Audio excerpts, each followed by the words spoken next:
কুইজের কোশ্চেনগুলো শর্টে ডিসকাস করে দিই। অনেকেই বেশিরভাগই ঠিক লিখেছো, বাট কেউ কেউ কয়েকটা কোশ্চেনে সবাই প্রায় ভুল করেছে।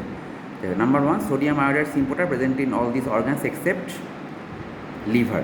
এটা সবাই ঠিক করেছে মোটামুটি। Salivary gland, gastric mucosa, mammary gland সবেতেই সোডিয়াম আয়োডাইড সিম্পোটার থাকে। সো অ্যান্সার ইজ লিভার, এখানে থাকে না। Number 2, in machines with TSH between 5 to 10 micro unit per ml levothyroxine treatment should be started if patient. তার মানে এই সিচুয়েশনটা কখন, টিএসএইচ যেখানে সামান্য বেশি কিন্তু T4 T3 নর্মাল, তার মানে দিস ইজ সাবক্লিনিক্যাল হাইপোথাইরয়েডিজম। আর সাবক্লিনিক্যাল হাইপোথাইরয়েডিজমের স্লাইডে দেখবে একটা লিস্ট আছে কখন কখন ট্রিটমেন্ট শুরু করবো। জেনারেলি ট্রিটমেন্ট দরকার হয় না যদি না কিছু স্পেশাল সিচুয়েশান থাকে। তো সেক্ষেত্রে এটার অ্যান্সার হচ্ছে ডিসলিপিডিমিয়া। তো ডিসলিপিডিমিয়া যদি থাকে along with this high TSH বা নর্মাল T3 T4, তাহলে আমাদের থাইরক্সিন ট্রিটমেন্ট স্টার্ট করতে হবে। ওবেসিটি দিয়ে স্টার্ট করার দরকার নেই। অ্যারিথমিয়াতে তো করবোই না, অ্যারিথমিয়াতে রাদার কন্ট্রাইন্ডিকেটেড, কারণ থাইরক্সিন দিলে অ্যারিথমিয়ার চান্স আরও বেড়ে যাবে। And having heat tolerance also non specific, অনেক পেশেন্টের হিট ইনটলারেন্স থাকে, তার জন্য থাইরক্সিন ট্রিটমেন্ট শুরু করার দরকার নেই। যারা থাইরক্সিন ট্রিটমেন্ট দিলে হিট ইনটলারেন্স আরও বেড়ে যেতে পারে। ঠিক আছে, তো ডিসলিপিডিমিয়া ইজ রাইট অ্যান্সার, যেখানে আমাদের ট্রিটমেন্ট শুরু করতে হবে। নাম্বার 3, জোট বেস্টো ফেনোমেনন। এটা হচ্ছে বেস্টো, কী করে মনে রাখবো, বেশিতে বেশি, তার মানে আয়োডিন দিলে হাইপারথাইরয়েডিজম হবে। So hyperthyroidism due to iodine administration, 3 answer D, এটা হচ্ছে কারেক্ট অ্যান্সার।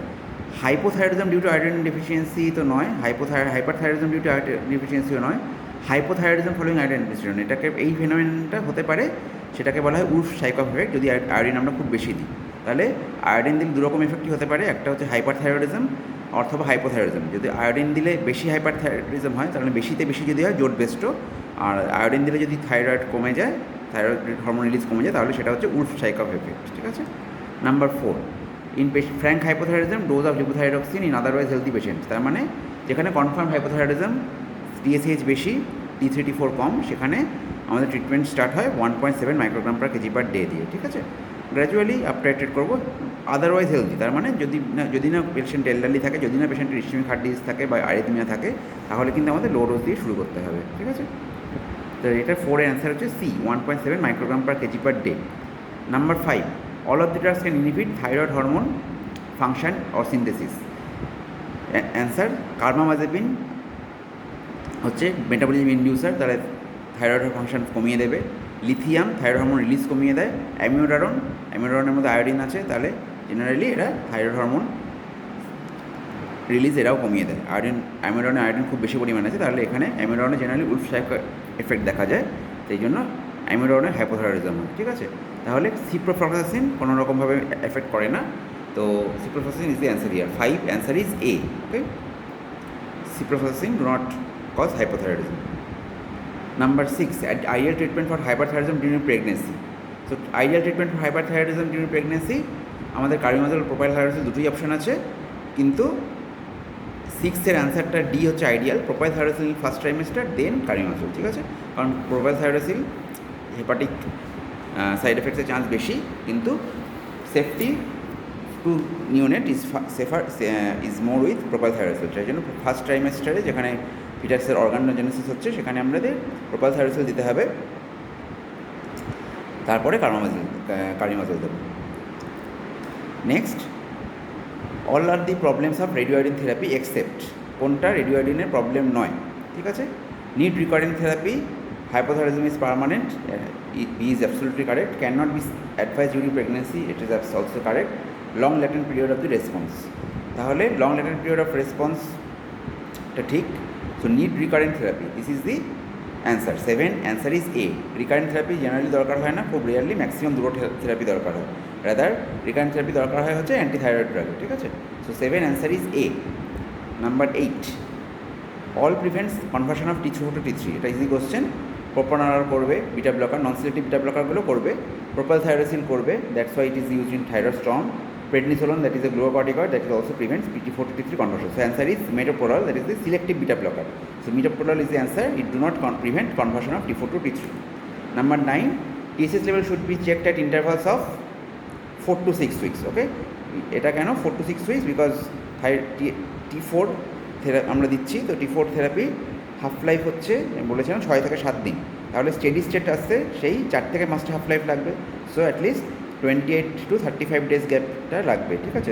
সেই জন্য স্টেডি স্টেট কনসেন্ট্রেশন যতক্ষণ না আসছে আমরা নেক্সট টিএসএইচ দেখে কোনো লাভ নেই, ঠিক আছে। সেই জন্য 4 to 5 উইক্সের আগে দেখে লাভ নেই। তো answer here is 9B, 4 to 6 weeks. And যদি টিএসএইচ বেশি বা কম থাকে আমাদের অ্যাকর্ডিংলি ডোজ অ্যাডজাস্ট করতে হবে। টিএসএইচ বেশি থাকলে T4 ডোজ বাড়াতে হবে আরও, যাতে টিএসএইচটা আর একটু কমে। অ্যান্ড টিএসএইচ যদি কম থাকে T4 এর ডোজ কমাতে হবে, যাতে তখন টিএসএইচটা আমাদের বাড়ানো লক্ষ্য, ঠিক আছে। তো টিএসএইচ রেঞ্জ হচ্ছে 0.5 to 4.5। যদি টিএসএইচ এর থেকে কম থাকে তাহলে T4 এর ডোজ আরও কমাবো, যেটা পাচ্ছে থাইরক্সিনের ডোজ। আর টিএসএইচ যদি বেশি থাকে 4.5 বেশি থাকে তাহলে T4 এর ডোজটা আরও বাড়াতে হবে। আর 4 to 6 উইকস, আর এটা একটা বলেছিলাম যে এটা হাফ লাইফ 7 ডেজ। সেই জন্য এর অ্যাডভান্টেজ হচ্ছে, সাপোজ আমি একটা পেশেন্ট, এটা কোশ্চেনের সাথে রিলেটেড নয় কিন্তু খুব প্র্যাকটিক্যাল সিনারিও, সাপোজ এমন হতেই পারে টিএসএইচ আমি 50 দিয়ে স্টার্ট করলাম, টিএসএইচ পুরো কমলো না, বেড়ে গেল, বাট আগের থেকে কমলো, মানে সাপোজ টিএসএইচ ছিল 12, আমি 50 দিয়ে শুরু করার পর টিএসএইচ হলো 7। আমি তারপর ডোজ বাড়াবো, বলেছিলাম 25-এর বেশি ডোজ বাড়াতে যাবে না, তো 75 মাইক্রোগ্রাম দিলাম। তাহলে দেখা গেলো যে টিএসএইচ আবার ধুম করে নেমে 0.2-তে চলে এলো। তখন আমাদের কী করতে হবে, 75 আর 650 মাঝামাঝি দিতে হবে। 62.5 হলে একটা পাওয়ার পাওয়া যায়, সেটা দিলাম। তাতেও দেখা গেল 62.5 দিলাম, টিএসএইচ হয়ে গেল 6। তো টিএসএইচ 62.5 দিলে হলো 6, আবার 50-তে হয়েছিল 75 হয়ে গেছিলো 0.2। তার মানে ডোজটা হতে হবে 75 টু আর 62.5-এর মাঝামাঝি। তো এরকম কোনো ডোজ নেই, তাহলে আমরা কী করতে পারি, মাঝামাঝি ডোজ রাখতে পারি। মাঝামাঝি ডোজ কীভাবে রাখবো, উইকলি ডোজটা সেক্ষেত্রে ইম্পর্টেন্স। তো এক পেশেন্টকে অ্যাডভাইস করতে পারি 3 দিন 62.5 খাওয়া, 4 দিন 75 খাওয়া, এরকম মানে মাঝামাঝি ডোজটা। মানে ডেলি যে সেম ডোজ নিতে হবে সেরকম নয়, যেহেতু T4 এর হাফ লাইফটা লং, সেই জন্য উইকলি ডোজটা বেশি ইম্পর্টেন্ট। তো উইকলি ডোজটা আমি যদি ফিক্সড রাখি 62.5 আর 75-এর মাঝামাঝি যদি রাখি, তাহলে দেখা যাবে টিএসএইচটা হয়তো নর্মাল রেঞ্জে এসছে। তো এইভাবে আমাদের অঙ্ক করে একটু দেখতে হবে কোনটা পেশেন্টের পক্ষে সুটেবল, সবার জন্য একই ডোজ নয়। Number 10, last question, dose of levothyroxine need to B increased how much after detection. এটার অ্যান্সার হচ্ছে প্রেগনেন্সি ডিটেক্টেড হলে যেটা খাচ্ছিল তার 30% ডোজ বাড়াতে হবে। ম্যাক্সিমাম আপ টু 50% বাড়ানো যেতে পারে। তো 30% is the answer year. 10 is answer is A, 30%। Suppose পেশেন্টের 50 চলছিল, তো 30% হচ্ছে 15, তো 65 তো পাওয়া যায় না, 62.5 বা 75-এর মাঝামাঝি একটা কিছু ডোজ দিতে হবে, ঠিক আছে। তো 30% dose should be increased after detection of the pregnancy, and accordingly TSH response we have to adjust the drug dose. Number 11, which blood test are mandatory after initiation carbimazole. এখানে দুটো answer correct. Liver function test, serum creatinine, liver function test করতে হবে, আর total differential leucocyte count করতে হবে, because agranulocytosis common, liver খুব common না, very rare, but we have to detect it. But liver function test liver function abnormality is very common, that's why you have to check LFT as well as total and differential leukocyte count. But যদি একটাই answer best হয় তাহলে answer would be D, because agranulocytosis যদি হয়ে যায় সেটা কিন্তু খুব মারাত্মক। Liver function test we can have time, but agranulocytosis is very dangerous, that's why যদি সিঙ্গেল বেস্ট অপশন না থাকে that is answer is D. Okay, 11, otherwise A is also correct.